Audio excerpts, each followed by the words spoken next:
It's October, and as we all know, it's Breast, Cervical, and Prostate Cancer Awareness Month. So I made my way to PCEA Kikuyu Hospital to get screened. I have done the breast cancer screening checkup. I'm okay, thank God. So now I'm waiting for the cervical one. I'm scared. When I asked to document, they told me that I needed to get permission from the administration to do so. I decided to draft an email to request one. 2 days later, my request was approved. So here I am today to sit down with some of the examiners to get some of my questions answered, hopefully questions that you also had, and finally convince some of you ladies and some of you gentlemen to come get screened for breast, cervical, and prostate cancer. My name is Qysha, and here's my attempt at educating you on breast, cervical, and prostate cancer awareness. Disclaimer: I had no sound or light equipment on this shoot, just my Canon M50 and the good sunlight from the Lord Jesus. But I'm sure you'll enjoy this.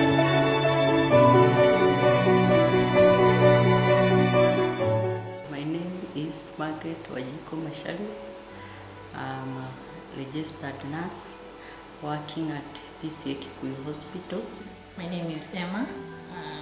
I'm a nurse.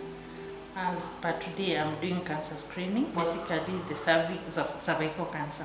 I'm Francis Amangali Ambati. I'm a registered nurse here at PCEA Kikuyu Hospital. Currently, I'm here for prostate cancer screening. Cervical cancer, it's like an infection that one gets. It is thought to be transmitted through sexual, and those are the predisposing early sexual and multiple partners. Prostate cancer, this basically is the infection of the prostate. Majorly, once prostate are infected with the cancer cells, it tends to enlarge, whereby the extra cells are growing within the prostate glands, and then they can even go unnoticed unless there's a screening done to detect whether there's any deviation from the normal on the prostate glands. For cancer, there is a cure when it's diagnosed early. Cervical cancer is curable when it is detected early.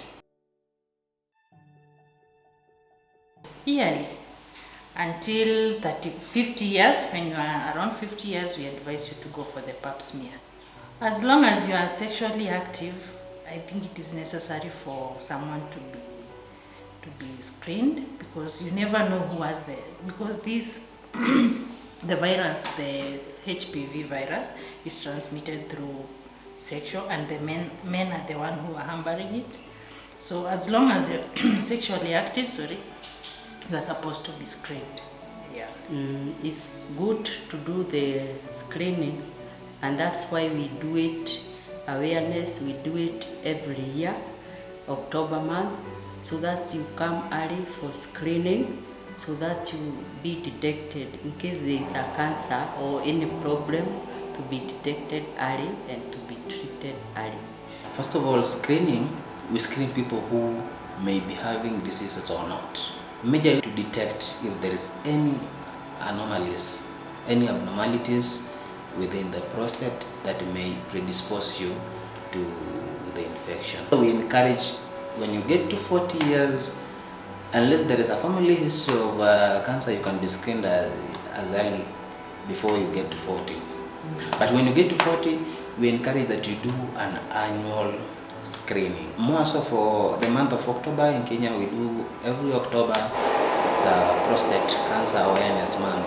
So we do screening for people who are fit. With those who have it, also we do screen to assess their progress. Prevention is better than cure. Also, prevention is cheaper than treatment. We welcome the mother.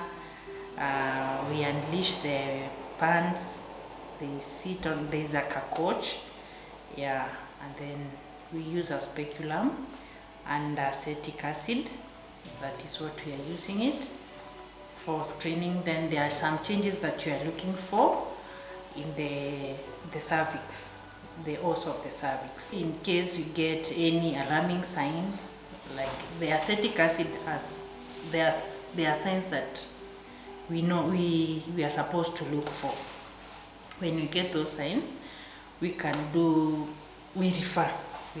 to our clinician. We have a system that when we notice it is very young, they can do freezing it, and it is done here.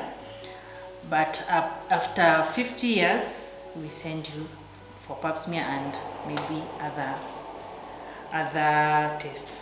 And when it is above what we are looking for, then we can send it to the gynecologist. They do a biopsy, then they'll have to check further. Before, when you put a speculum, you have to inspect the cervix first, the vaginal walls first. In case there are any infection, we don't leave you to go with the infection. We have candidiasis, we have cervicitis.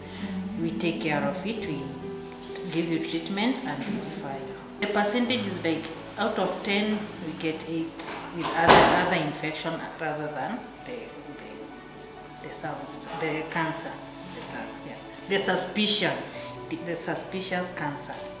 Mostly we do the inspection. First you inspect, 2 you do palpation, and we have a breast lamp we used to check on your breast. When you come for checkup or the screening, if you find there's something like a lamp, a breast lamp, usually for those who are young, less than 35 years, we set them for an ultrasound. So after they are done an ultrasound, when they come back, according to the result they get, if there's any problem, we send them to the surgeon if they need to be removed the lamp. So for further testing, we send them to the surgeon to go ahead and do the biopsy and do the needful.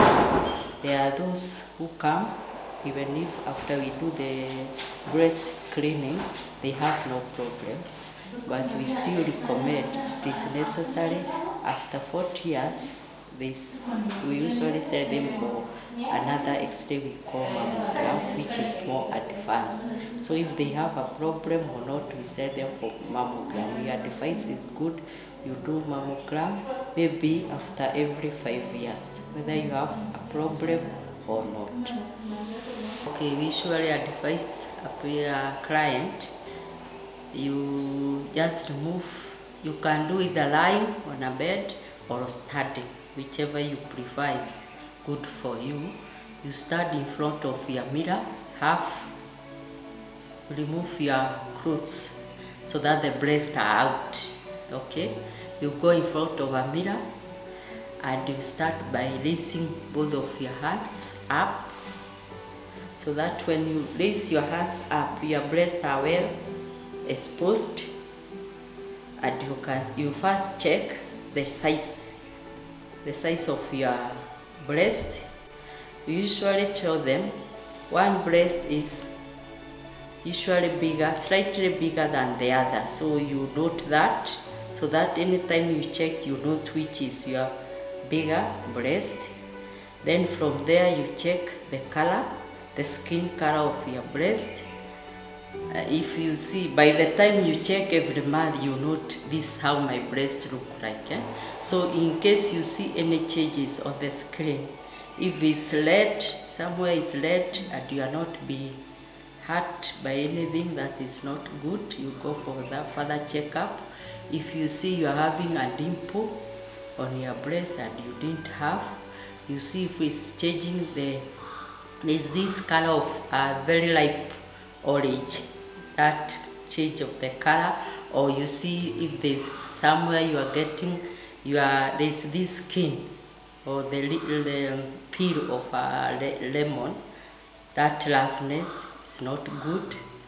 Then you check your nipples, they are usually out, protruding out. If you see them as if they are going inside or being put inside, that is not good, you go for further checkup. Also you usually press or squeeze your nipple. If you have ever breastfed, you can see milk or watery discharge. But if you see pus or blood, that is not good. You go for further checkup. Then after that, you have to palpate your breast, starting from up on the armpit. That's still part of the breast. You go loud using your 3 fingers, the index fingers, 3 of them pressing all around. That time you are looking for something hard, like a stone. That's what we call breast lump. If you find something like that, you go for further checkup. Once you're willing to be screened, you have to present yourself to your healthcare provider. And once you present yourself, you are explained to the whole procedure, what you will expect, and then we go ahead doing the procedure. The main thing, which is a digital rectal exam, we call it DRE. From the name itself, you try to figure out, you'll be like, okay, it's something that is passing through my rectum. So people tend to think that there are instruments they used to insert, but it's a digit. Digit is just a finger. Using your finger, lubricated, actually you obtain a consent from a patient after we have done all the investigation, or it can be even the first line. As far as the client consents for it, we can go ahead and do it. That is, actually patient lies on a bed, majorly on a lateral position, and then we encourage to flex the limbs. Once I flex the limbs, actually you get access to the rectum through the anus. From there, you're using your finger, a lubricated finger. Actually, you lubricate it, then you insert your finger through the rectum. You access the prostate. You must have the physiology of the prostate at your tips of your hand, so that you go ahead and do the prostate exam. The prostate actually feels like the tip of your nose. In case of any inflammation, you can easily detect it. In case there's any tenderness or pain, the patient or the client will report, and then we go ahead do other investigations to give the patient the feedback. It's a procedure less than 1 minute. Through that procedure, I told you, assessing a lot of things. You can even find out that this patient has hemorrhoids, has other things. You see, not basically you go to the prostate direct. You assess the condition of the anal and all those things, because you can detect other problems related to it. So you give the patient the feedback. You must tell him, these are my findings, and this is what we have to do next. At the end of the day, it's more of reassuring the patient, because my finger can't detect cancer. It can detect only enlargement. So I must combine with the subjective data, that is the objective data from the lab. They do an investigation and all those. We get the report. So most of the time, even we can go ahead do the biopsy.